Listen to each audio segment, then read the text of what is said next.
उसमें अर्निंग अच्छी है। तो 4 का कितना हो गया, मेरी थोड़ी गणित अच्छी नहीं, मैं पहले ही बता चुका।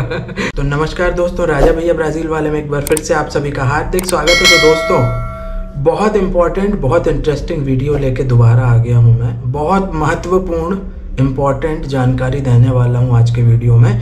तो कृपया इस वीडियो को पूरा देखिएगा और शेयर भी कीजिएगा। जो लोग ब्राज़ील जाना चाहते हैं या जो नहीं भी जाना चाहते होंगे उनसे भी शेयर कीजिए, ताकि उनको भी कुछ आइडिया लगेगा कि अगर हम ब्राज़ील जैसा देश को हम चुनते हैं रहने के लिए तो हम वहाँ क्या कर सकते हैं, कैसा है। ठीक है, तो पैसे कैसे कमाएं ब्राज़ील में, क्या क्या कर सकते हो आप पैसे कमाने के लिए वहाँ, सारे ऑप्शंस पे हम बात करेंगे। लोग कमेंट करते हैं कि राजा भैया आप थोड़े नेगेटिव ज़्यादा हो। मेरे प्यारे भाइयों बहनों, मैं नेगेटिव नहीं हूँ, मैं सच बताता हूँ और सच थोड़ा सा कड़वा होता है। ठीक है, तो आज मैं एक बहुत पॉजिटिव वीडियो लेके आया हूँ। ठीक है भाई, ब्राज़ील जाना है जाओ, नो प्रॉब्लम। क्या करना है वहाँ वो मैं ऑप्शंस आपको बता देता हूँ कि ब्राज़ील में पैसे कैसे कमाएं। ये वीडियो उन लोगों के लिए है जो बिल्कुल पागल हैं, दीवाने हैं ब्राज़ील के लिए, जैसे मैं था कि भाई हमको जाना ही है। मैं 50 चीज़ें नेगेटिव बताऊँगा तो भी बच्चों के कमेंट आते हैं, राजा भैया मुझे तो जाना ही है। ठीक है, तो ये स्पिरिट होती है, बहुत बढ़िया, कीप इट अप, बहुत अच्छी बात है। आप पागल हो, दीवाने हो, मैं भी था। और जाइए, आपके लिए एक सॉल्यूशन मैं आज लेके आया हूँ। तो आप क्या कर सकते हो as a foreigner, as an Indian, पैसे कमाने के लिए ब्राज़ील में। तो देखो दोस्तों, पहला सबसे उपाय है आसान, पहला वे पैसे कैसे कमाएं, नौकरी। ठीक है, बोलते हैं भाई पैसे कमाने हैं, नौकरी कर लो, सबसे इजी। अब नौकरी का हम और डिटेल में बात करते हैं। तो देखो दोस्तों, सबसे इजी वे है नौकरी पाने की ब्राज़ील में। जो इंडियन रेस्टोरेंट्स हैं उनसे संपर्क करो, इंडियन रेस्टोरेंट से संपर्क करो, जाओ मिलो, ओनर से मिलो और वहाँ आपको नौकरी मिल सकती है। अगर आपको खाना बनाना बहुत अच्छा आता है, अगर एक्सपीरियंस है खाना बनाने का, होटल मैनेजमेंट ऐसा कुछ किया है, खाना वाना सब किचन का कर सकते हो, तो वो शेफ़ वाली नौकरी मिल सकती है अगर जगह होगी तो। नहीं तो किचन में हेल्पर होते हैं, वो भी नौकरी मिल सकती है।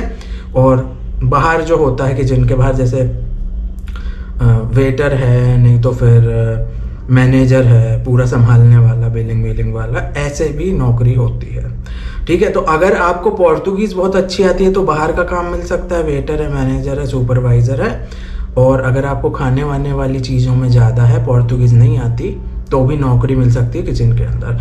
तो सबसे पहले आपको अप्रोच करना है रेस्टोरेंट इंडियन, तो उसमें आपको कुछ ना कुछ उपाय निकल आएगा। हो सकता है कि वैकेंसी ना हो तो वहाँ भी कुछ नहीं होगा, और वैकेंसी होती है तो फिर वही है ना, अपने पहचान वाले लोगों को पहले प्रेफरेंस देंगे, तो ये चीज़ होती है। तो अगर उनके पहचान में कोई होगा, कोई प्रेफरेंस उसको दिया जाएगा, तो आपको फिर वो वैसा बात करनी पड़ेगी, कॉन्टैक्ट बनाने पड़ेंगे। ठीक है, सबसे इजी चीज़ है नौकरी, और नौकरी में सबसे इजी है इंडियन रेस्टोरेंट से संपर्क कर सकते हो। दूसरी चीज़, ब्राज़ीलियन कॉल सेंटर्स में ट्राई कीजिए, लेकिन उसकी शर्त एक है, ब्राज़ीलियन कॉल सेंटर में अगर काम करना है ना तो आपकी पोर्तुगीज़ सुपर फ्लुएंट होनी चाहिए। सुपर फ्लुएंट का मतलब क्या, मेरे जैसी नहीं, मेरे जैसी पोर्तुगीज़ नहीं होनी चाहिए। आपकी पोर्तुगीज़ एकदम नेटिव की तरह होनी चाहिए। मेरी भी नेटिव की तरह है, लेकिन कभी कभी मैं कुछ वर्ड थोड़ा हो जाता है ना, प्रोनाउंसिएशन गड़बड़ हो जाता है। इंग्लिश में भी हो जाता है ना, इंग्लिश हमारी लैंग्वेज नहीं है फर्स्ट, पोर्तुगीज़ भी हमारी फर्स्ट लैंग्वेज नहीं है, तो थोड़ी गलत होती है। अब जैसे मैं मराठी बोलूँगा, मैं तो मराठी बचपन से बोलता ही नहीं हूँ, हमारी नहीं है, मैं तो हिंदी स्टेट का हूँ। अब मैं मराठी बोलूँगा तो कुछ ना कुछ वर्ड्स का कुछ गड़बड़ हो सकता है ना, तो ये हो जाता है। फ्लुएंसी वैसी नहीं है, तो वैसी फ्लुएंसी होनी चाहिए नेटिव की तरह, कि जो बोल रहे हो एकदम सही उच्चारण है, एकदम करेक्ट है, आगे पीछे या कुछ गलत उच्चारण होगा तो तुरंत रिजेक्ट हो जाओगे। तो ब्राज़ीलियन कॉल सेंटर एक है, वहाँ रोज़ इंटरव्यूज़ होते हैं, जैसे इंडिया में है ना कॉल सेंटर्स, रोज़ इंटरव्यू होते हैं, मास हायरिंग होती है ना। तो ये चीज़ है, ब्राज़ीलियन कॉल सेंटर में चालू कर सकते हो आप जॉब। वो मिलना मुश्किल है वहाँ, अगर फ्लुएंट नहीं होगी तो नहीं मिलेगी। वहाँ पे फिर क्या होगा कि वहाँ पे आपको मिनिमम वेज और जैसा होगा वैसा आप कर सकते हो। चालू करने के लिए अच्छा है ना, कंपनी में जॉब बैठ के आप काम करोगे, कॉल करोगे, वो तो फिर भी अच्छा है ना। फिर रेस्टोरेंट में जाओ या कहीं छोटा मोटा लो प्रोफाइल करो, उससे अच्छा तो वो काम है। तो ये चीज़ हो गई। तो ब्राज़ीलियन कॉल सेंटर में ट्राई कर सकते हो। अभी और कैसे जॉब ढूंढ रहे हैं, तो मेरे प्यारे भाइयों बहनों, vagas.com.br करके एक साइट है, उसमें अपना CV डाल दो। CV पोर्तुगीज़ में होना चाहिए। एक और पेंच फंस गया। ठीक है, मैं नेगेटिव चीज़ें नहीं बताता, मैं सच बताता हूँ। अब तुम कहोगे अरे राजा भैया हम तो इंग्लिश से ट्राई करेंगे, तुम तो नेगेटिव हो। मेरे प्यारे भाई बहन, वहाँ पे कोई नहीं बोलता इंग्लिश। ठीक है, तुम इंग्लिश में CV भेजो बेटा, पोर्तुगीज़ वाला भेजोगे ना तो भी कोई नहीं देखेगा तुम्हारा CV। ये चीज़ होती है। ठीक है, इंडियन कंपनी में भी वैसे ही है, 50 CV जाते हैं कंपनीज में, ये फैक्ट है। मैं खुद कॉर्पोरेट वाला हूँ, मैं खुद MBA साइड वाला हूँ। ठीक है, बहुत सारे CVs जाते हैं, कोई नहीं देखता। vagas.com.br पे आपको CV डालना पड़ेगा पोर्तुगीज़ में। और इन्फो जॉब्स है, इन्फो जॉब से भी आपका हो सकता है, इन्फो जॉब्स पे भी वैकेंसीज आती हैं। एक और जॉब की साइट है इंडीड, उस पे से भी आपको जॉब मिल सकती है। ब्राज़ील की सिटी डालनी पड़ेगी, रियो में हो तो Rio de Janeiro, Sao Paulo में साओ पाउलो सिटीज़ डालोगे तो वहाँ जो ओपनिंग्स होंगी, किसी ने लिस्ट की होगी, वो आ जाएगी। इंटरव्यू हो सकता है फिर आपका। vagas.com.br पे डाल रहे हो ना तो भारी भरकम पोजीशंस मत ढूंढना जब तक आप टेक्निकल गाय ना हो। जैसे आप इंजीनियर हो, डिज़ाइन इंजीनियर हो, मैकेनिकल इंजीनियर हो, कोई कुछ स्पेसिफिक आपका एक्सपीरियंस है, समझ रहे हैं आप। तो जब तक आपको बहुत टेक्निकल कुछ नहीं हो ना, IT इंजीनियर हो, तब तक बड़ी बड़ी पोजीशन पे नहीं करना। नॉन टेक गाय हो तो फिर आप ऐसी छोटी मोटी पोजीशंस के लिए अप्लाई करना। जैसे हेपोजिटर होता है, रेपोजिटर जो है, ये पोजीशन सुपरमार्केट की है। सामान जो शेल्फ में जमाते हैं ना जो लोग, वो वाली पोजीशन है ये, जो वहाँ पे सामान ला के जमाना, ये करना, ये वाली पोजीशन है। ठीक है, वो भी ठीक ठाक है, चालू करने के लिए तो ठीक है ना। तो रेपोजिटर है सुपरमार्केट का। फिर फूड कोर्ट्स होते हैं कंपनीज में, शॉपिंग मॉल्स में, वहाँ पे फिर आपको उनमें जॉब मिल सकती है। वो खाने का जो बूफे होता है ना, उसमें खाना रखना, ये जॉब। लेकिन फिर मेरे प्यारे भाई, पोर्तुगीज़ आनी चाहिए। कोई भी जॉब चाहिए है, पोर्तुगीज़ आनी चाहिए। अगर आपके सुपरवाइज़र ने कहा बेटा खाना वहाँ पे रख के आओ, आपको समझेगा नहीं तो फिर ठीक है, तो पोर्तुगीज़ नहीं आती होगी तो इंटरव्यू में अगर पहुँच भी जाओगे तो सिलेक्ट नहीं होगे। तो पोर्तुगीज़ आना बहुत ज़रूरी है अच्छे से। ठीक है, तो ये हो गया है। पोर्तुगीज़ आएगी तो फिर मिल सकता है आपको, जैसे फूड कोर्ट्स है, बुफे रेस्टोरेंट्स हैं, उसमें कुछ पोजीशन आपको मिल सकती है। और अच्छा है स्टार्ट करने के लिए, और उसमें प्रोग्रेस भी है। मतलब आप जैसे छोटी पोजीशन से जाओगे ना तो प्रमोट होकर सीनियर पोजीशन सुपरवाइज़र भी बन सकते हो फूड कोर्ट का, तो बढ़िया है ना। अगर सुपरवाइज़र बन जाओगे, आपके अंदर 2 4 5 लोग आ जाएंगे, तो ये चीज़ होती है। तो उसमें प्रमोट होके आप ऊपर भी जा सकते हो, वो कोई इशू नहीं है। आप में टैलेंट होगा तो कोई आपकी वो प्रगति नहीं रोकेगा, आप जाओगे ऊपर, है ना। अच्छे से दिल लगा के काम करोगे तो ये चीज़ है। सीनियर पोजीशन पे भी जा सकते हो। पोर्तुगीज़ बहुत अच्छी होनी चाहिए, आपका CV पोर्तुगीज़ में होना चाहिए, और एक्सपीरियंस होना चाहिए थोड़ा बहुत, है ना। ये भी चीज़ देखते हैं वो लोग।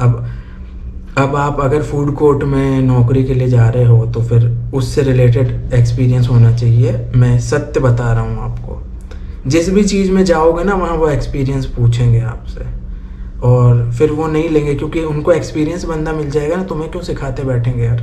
हाँ, अगर आप में टैलेंट है वो बात अलग है, आप एक्सप्लेन कर दो कि हाँ मैं कर लूँगा सर, मैं पूरा दिल लगा के काम करूँगा, ऐसे इंटरव्यू क्लियर कर लो, बात अलग है। ठीक है, तो है सब चीज़ों में इश्यूज़ हैं, लेकिन मिल सकती है नौकरी, ऐसा कुछ भी नहीं है। और दूसरी चीज़ बहुत इम्पोर्टेंट है और बहुत इजी भी है।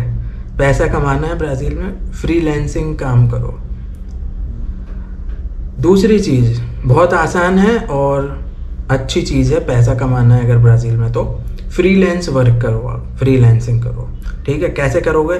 फोटोग्राफर हो आप, ठीक है, ग्राफिक डिज़ाइनर हो, डिजिटल मार्केटिंग वाले हो जैसे मैंने किया था, फिर कुछ भी योगा हो सकता है, योगा वाले हो, फ्रीलांस वाला टेक्निकल चीज़ों में होंगे आप, तो आपको क्लाइंट्स मिल सकते हैं, काम सेट हो सकता है, कम में सर्विसेज दो। ग्राफिक डिज़ाइनर हो, म्यूज़िक प्रोड्यूसर हो, म्यूज़िक प्रोड्यूस करो, बातें करो वहाँ, अपना शेयर करो सोशल मीडियाज़ पे, है ना, तो होगा। फोटोग्राफर को भी काम मिल जाता है, बहुत होते रहते हैं, बच्चों के बर्थडे सेलिब्रेट करते हैं वहाँ, हमारे यहाँ भी करते हैं, तो फोटोग्राफर बुला लेते हैं वो, है ना। तो वहाँ पे आपको कुछ मिल जाएगा, तो जा सकते हो। 3-4 घंटे वो फोटोग्राफर चाहिए, ऐसे काम आप कर सकते हो। लेकिन फिर वही आप में वो स्किल हो, ऐसा नहीं है कि अरे चलो मैं कैमरा खरीद लूँ मैं फोटोग्राफर, ऐसा नहीं है। एक्सपीरियंस होना चाहिए, ठीक है, सर्टिफिकेट नहीं कोई इशू नहीं, लेकिन आपको काम आना चाहिए ना। फोटोग्राफी कर रहे हो, फोटोशॉप से एडिटिंग कर रहे हो, बहुत बढ़िया फ़ोटोज़ खींचते हो आप, एक्सपर्ट हो उसमें। पैशन और हॉबी वाली चीज़ें हैं ना कि हाँ भाई मैं तो कॉलेज के ज़माने से फ़ोटोग्राफी कर रहा हूँ तो वैसा बात कह रहा हूँ मैं। ऐसा नहीं कह रहा कि अरे राजा भैया ने कहा फ्रीलांस करो चलो मैं DSLR खरीद के ब्राज़ील जाऊँगा, ऐसा नहीं बेटा। पहले आपको वो पैशन होना चाहिए आपका, आपको सीखना, तो फिर आपको काम भी मिलेगा और आगे फिर वो और रिकमेंड भी करेंगे, है ना। और उसमें स्कोप है, बहुत स्कोप है। फिर आपको प्रोडक्ट फोटोग्राफी है, ऐसे बहुत सारी फील्ड होती है ना, तो उसमें आप प्रगति आपकी हो सकती है। तो ग्राफिक डिज़ाइनिंग इन सब के बहुत आते हैं, सब पॉलिटिशियंस को भी ग्राफिक डिज़ाइनर लगता है, वो सब छपवाते हैं, ठीक है। तो हर जगह लगता है ग्राफिक डिज़ाइनर आज के मॉडर्न ज़माने में। डिजिटल मार्केटिंग भी सबको लगती है। तो ऐसे जो और भी बहुत सारी फील्डें हैं, तो मैंने 3-4 गिनी चुनी बताई हैं। ऐसे और चीज़ों में फ्रीलांस वर्क आप कर सकते हो और मिलेगा, काम मिलेगा। आप में टैलेंट होना चाहिए, पोर्तुगीज़ आनी चाहिए फॉर श्योर। आप इंग्लिश में जाके बात नहीं कर सकते कि आई एम अ फोटोग्राफर, है ना, ऐसा नहीं है। आपको फिर पोर्तुगीज़ आनी चाहिए, बात करो, कॉन्टैक्ट्स बनाओ, काम अवश्य मिलेगा आपको 101%। ठीक है दोस्तों, तो अभी कैसा है, एक और चीज़ है चौथी, वो भी बहुत इजी है अब मैं अच्छी पॉजिटिव बातें कर रहा हूँ, आज आपको अच्छा लग रहा होगा। तो वो भी बहुत इजी है, चौथी चीज़, इंग्लिश पढ़ाओ।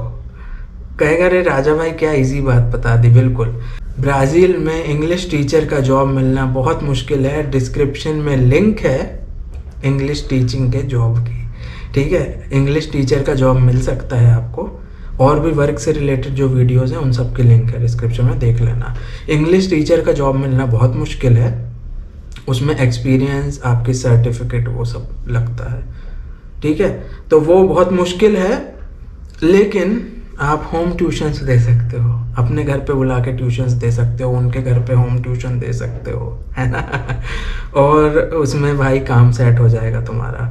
तो होम ट्यूशन कर सकते हो लो कॉस्ट पे, और ऑनलाइन टीचिंग कर सकते हो, बहुत सारे लोग करते हैं। आप स्काइप पे, जूम पे, पता नहीं कौन कौन सी नई एप्लीकेशन आ गई हैं सॉफ्टवेयर, मेरे को तो ज़्यादा पता नहीं है, स्काइप ही पता है पुराने ज़माने का।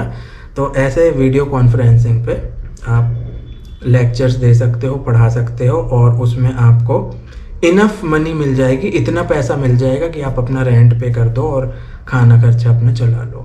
मतलब आपको ऐसा टेंशन प्रेशर नहीं रहे कि भाई मैं क्या करूं, ठीक है। तो ये कर सकते हो। और कितने पैसे ले लोगे आप उनसे, आप 2 घंटे का 50 रियाल ले सकते हो, 25-30 रियाल, 30 रियाल 1 घंटे का ले लो, क्या प्रॉब्लम है। 1 घंटा पढ़ाओ तो उसका 25-30, 30 रियाल मैं कहूँगा, 30 रियाल कोई भी दे देगा 1 घंटे का, वो बढ़िया है बिल्कुल। क्योंकि अगर आपने 4 बच्चे ले लिए ना, तो कितना हो गया, तो 4 का कितना हो गया, मेरी थोड़ी गणित अच्छी नहीं, मैं पहले ही बता चुका तो कितना 60-120 हो गया, है ना। थोड़ा टाइम लगता है मैथ्स को प्रोसेस करने में, तो ऐसा चक्कर हो जाता है भाइयों, है ना, गणित बचपन से अच्छी नहीं है अपनी।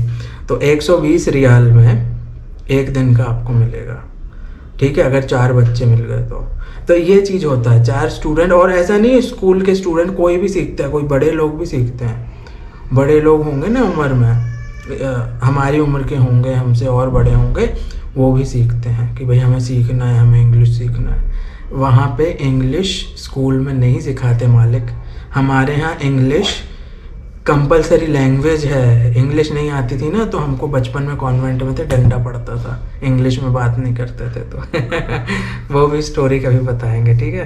तो ऐसा होता था, यहाँ कंपलसरी है। मैंने पूरे BCom MBA स्कूल सारे एग्ज़ाम्स सारे पेपर सब इंग्लिश में लिखे हैं। ऐसा ब्राज़ील में नहीं होता, वहाँ प्योर पोर्तुगीज़ है। वहाँ इंग्लिश पढ़ाते हैं लेकिन एज अ फॉरेन लैंग्वेज। जैसे आपको इंडिया के स्कूल्स में फ्रेंच पढ़ाते हैं, जर्मन पढ़ाते हैं ना, ऐसे एक सब्जेक्ट इंग्लिश का होता है फॉरेन लैंग्वेज, बाकी सब पोर्तुगीज़ में एग्ज़ाम सब ये चीज़ होती है। तो वहाँ पे बहुत बड़ा मार्केट है वहाँ इंग्लिश पढ़ाना हो, तो अगर आप अच्छे से पढ़ाओगे तो ज़्यादा भी कमा सकते हो। और ये तो मैंने जनरल बताया कि थोड़े से स्टार्ट करो, थोड़े बच्चों के साथ तुम्हारा खर्चा निकल जाएगा। बाकी और बड़ा स्कोप भी है उसमें, फिर और एक्सपीरियंस हो जाएगा तो नौकरी भी मिल सकती है उसमें, है ना। तो ये चीज़ होती है, तो इंग्लिश पढ़ाने का काम बहुत बढ़िया है। चौथी चीज़ वो भी बहुत इंटरेस्टिंग है, मुझे कमेंट्स आते रहते हैं कि ना टैक्सी चलाओ।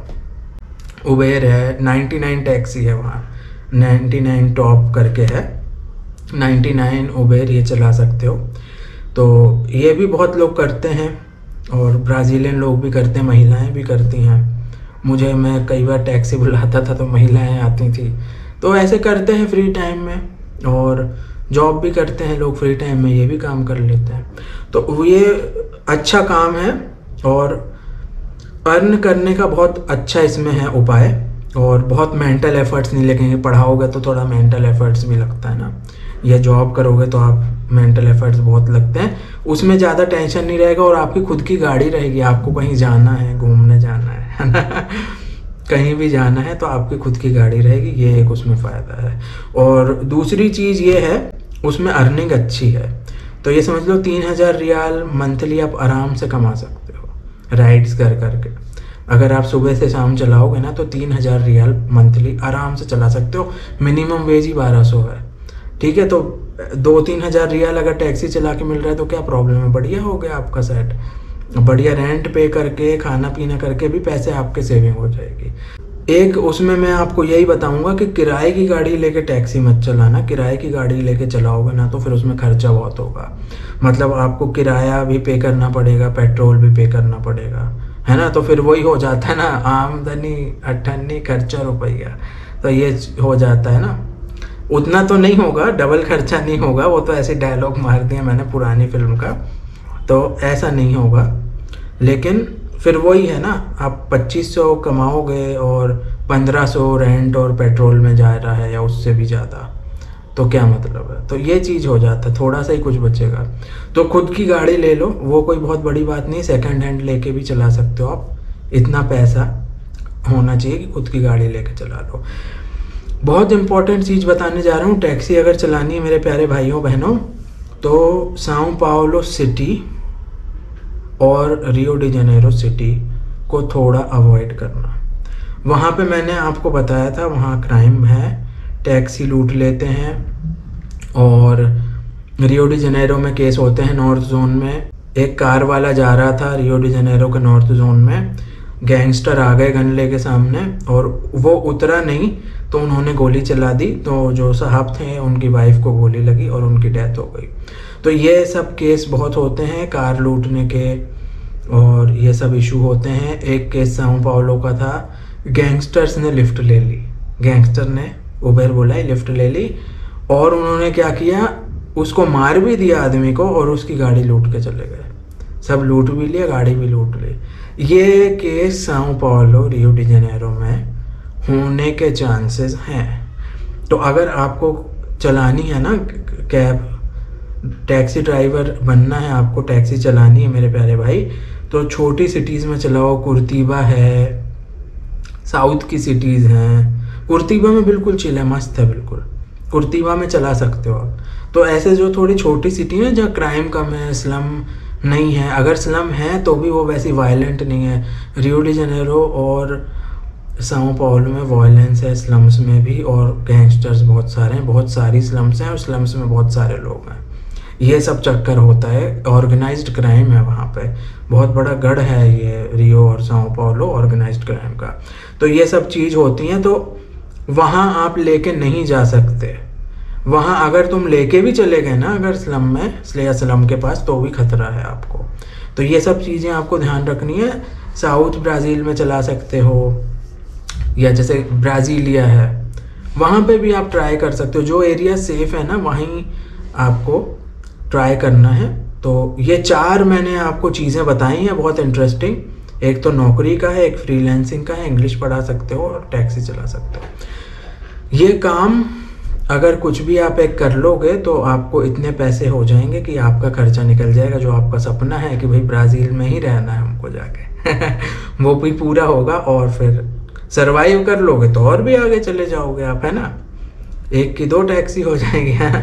अपना रेस्टोरेंट खोल लोगे। ऐसे भी बहुत सारे लोग करते हैं, रेस्टोरेंट में काम करते थे, अपना रेस्टोरेंट खोल लिया, एक्सपीरियंस हो जाता है, काम सीख लेते हैं। तो ये सब चीज़ें होती हैं। इंग्लिश अगर पढ़ाते पढ़ाते आप अपना इंस्टीट्यूशन खोल सकते हो, ये चीज़ है। इंग्लिश पढ़ाते पढ़ाते नौकरी लग सकती है इंग्लिश टीचर की। फ्रीलांसिंग करोगे तो ग्राफिक डिज़ाइनिंग, उसमें भी नौकरी लग सकती है, आपका काम भी बहुत बड़ा हो सकता है ना। अपनी कंपनी खोल लो वहाँ। तो ये सब चीज़ें हैं।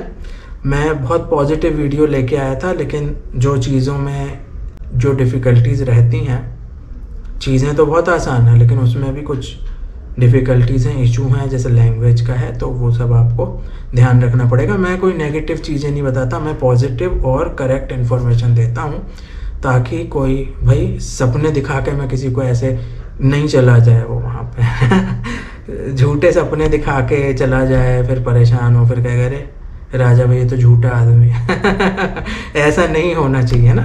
हम सच बताते हैं ताकि भाई मेरी वजह से तुमको वहाँ प्रॉब्लम ना हो। तो हम पूरा आपको करेक्ट इन्फॉर्मेशन देते हैं और हमेशा दूंगा। तो दोस्तों कैसा लगा वीडियो कमेंट करके बताइए। और भी कोई ज़रिए होंगे पैसे कमाने के तो वो भी हम लेके आएंगे। ये तो बेसिक चीज़ें थी, और भी बहुत सारे ज़रिए होंगे, वो सब हम लेके आएंगे। कमेंट करके बताइए कैसा लगा। आप लोग ब्राज़ील में हैं तो कैसे पैसे कमाते हैं वो भी कमेंट करके बताइए। ये आइडियाज़ कैसे लगे। वीडियो देखने के लिए बहुत बहुत धन्यवाद। जय हिंद, भारत माता की जय, वंदे मातरम।